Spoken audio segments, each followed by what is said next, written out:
मैसूर महल, प्रसिद्ध दर्शनीय स्थल। Mysore palace, a famous visitable place. वे स्थान जो प्राकृतिक सौंदर्य, ऐतिहासिक महत्व तथा सांस्कृतिक परंपरा से भरपूर होते हैं और जहां पर लोग अपनी छुट्टियों का आनंद लेने के लिए जाते हैं, दर्शनीय स्थल कहलाते हैं। भारत भूमि पर ऐसे अनेक दर्शनीय स्थल हैं।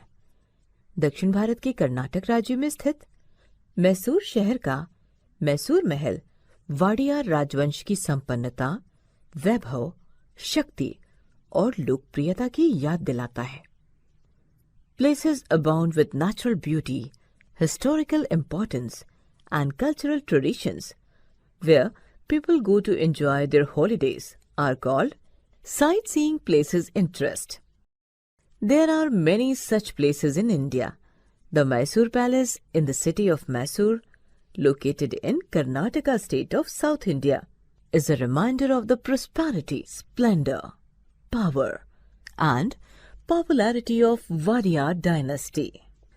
दक्षिण भारत के कर्नाटक राज्य के मैसूर शहर में स्थित मैसूर महल एक बहुत ही प्रसिद्ध ऐतिहासिक राजमहल है, जिसकी सुंदरता, वैभव और सजावट को देखने के लिए प्रतिवर्ष हजारों लोग देश विदेश से आते हैं।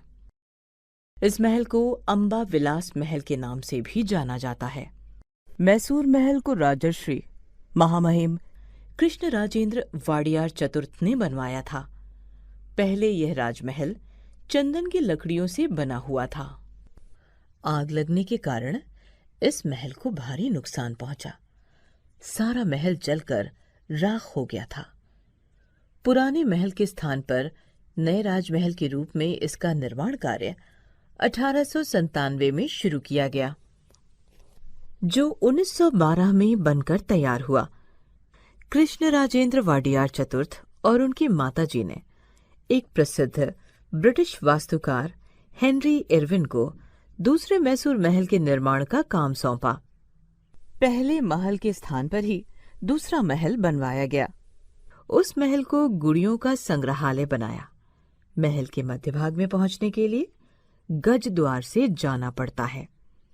वहां कल्याण मंडप, विवाह मंडप स्थित है। इस महल को बनवाने में उस समय लगभग 42 लाख रुपए खर्च हुए थे। इस महल में हिंदू, मुगल, राजपूत, द्रविड़ और रोमन वास्तुकला का अद्भुत मेल दिखाई देता है, जो हेनरी इरविन के विशेष अनुभवों और अध्ययन का ही परिणाम है। यह महल 245 फुट लंबा और 156 फुट चौड़ा है। महल के भीतर अग्निशामक मशीनें लगाई गई हैं, ताकि महल में आग न लग सके। महल के भीतर बना सोने का गुंबद जमीन से 145 फुट की ऊंचाई पर स्थित है। इस महल के 4 द्वार हैं। पूर्व का मुख्य द्वार दशहरा उत्सव, राजसी अथवा राजकीय विशेष अतिथियों के आगमन पर ही खोला जाता है। पश्चिमी द्वार को भी दशहरे के अवसर पर खोला जाता है। दक्षिणी द्वार को जनता के लिए खोला जाता है। उत्तरी द्वार जयराम बलराम दरवाजा कहलाता है। महल के चारों ओर एक बहुत ही सुंदर और व्यवस्थित बगीचा है। इस बगीचे के खिले हुए फूल और हरियाली महल की सुंदरता में 4 चांद लगा देते हैं। इस महल के मुख्य द्वार का मुख चामुंडी पहाड़ियों की तरफ है, जो मैसूर के वाडियार राजाओं की देवी चामुंडा के प्रति भक्ति भावना को दर्शाता है। महल के आगे के हिस्से में बने मेहराब पर धन, सौभाग्य, संपन्नता की देवी महालक्ष्मी अपने हाथियों के साथ चित्रित की गई हैं। महल के भीतर वाडियार राजाओं के शाही कपड़ों, स्मृति चिन्हों, संगीत वाद्ययंत्रों और राजाओं द्वारा इस्तेमाल किए जाने वाले हथियारों की प्रदर्शनी दशहरा उत्सव के अवसर पर लगाई जाती है। वर्तमान समय में यदुवीर कृष्णदत्ता चाम राजा मैसूर महल के महाराजा कहे जाते हैं। इस महल के भीतर एक बड़ा सा दुर्ग है, जिसका गुंबद सोने की परत से ढका हुआ है। सुबह के समय जब सूर्य की चमकती हुई किरणें सोने की परत से ढके गुंबद पर पड़ती है तो चारों ओर रोशनी छा जाती है। उस समय मैसूर महल देखने में बहुत सुंदर लगता है। कल्याण मंडप की छत रंगीन शीशे की बनी हुई है। फर्श पर चमकदार पत्थरों के टुकड़ों से सजावट की गई है। कहा जाता है कि फर्श पर लगाए गए पत्थरों को इंग्लैंड से मंगवाया गया था। महल में राजाओं के लिए दीवाने खास और आम जनता के लिए दीवाने आम के विशाल कमरे बनाए गए हैं। इन कमरों की विशालता को देखकर यह अनुमान लगाया जा सकता है कि इन स्थानों पर बड़ी संख्या में लोग जमा होते होंगे। इन कमरों में थोड़ी थोड़ी दूरी पर कई खंबे बनवाए गए हैं। महल की छत और खंभों पर बहुत ही सुंदर नक्काशी की गई है। छतों में लगे झाड़ फानुस महल की शोभा को और भी अधिक बढ़ा देते हैं।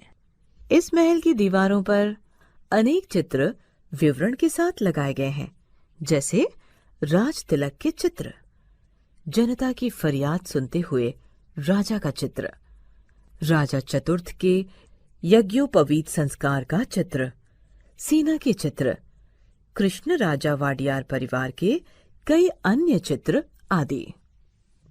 मैसूर महल में लगाए गए सभी चित्र प्रसिद्ध चित्रकार राजा रवि वर्मा द्वारा बनाए गए हैं।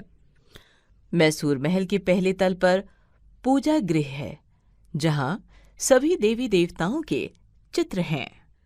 इसी पूजा घर में राजा और रानी द्वारा पूजा और यज्ञ करते हुए अनेक चित्र लगाए गए हैं। मैसूर के दूसरे तल पर राजा रानी और युवराज के लिए 3 सोने के सिंहासन हैं, जिन्हें देखने के लिए बड़ी संख्या में भीड़ उमड़ पड़ती है। कल्याण मंडप में राजसी विवाह का आयोजन किया जाता था। मैसूर महल में 19वीं और 20वीं शताब्दी के समय की गुड़ियों का एक संग्रहालय है। दशहरा पर्व के समय गुड़ियों के संग्रह की प्रदर्शनी लगाई जाती है। दशहरे के पर्व के अवसर पर मैसूर महल में दशहरा परेड और जुलूस भी निकाला जाता है। गोम्बे थोट्टी के सामने रखी 7 तोपों को दागकर सलामी दी जाती है।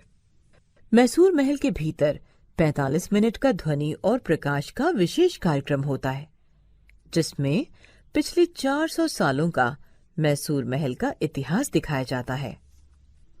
हर साल दशहरे का त्योहार मैसूर महल में बड़ी धूमधाम से मनाया जाता है।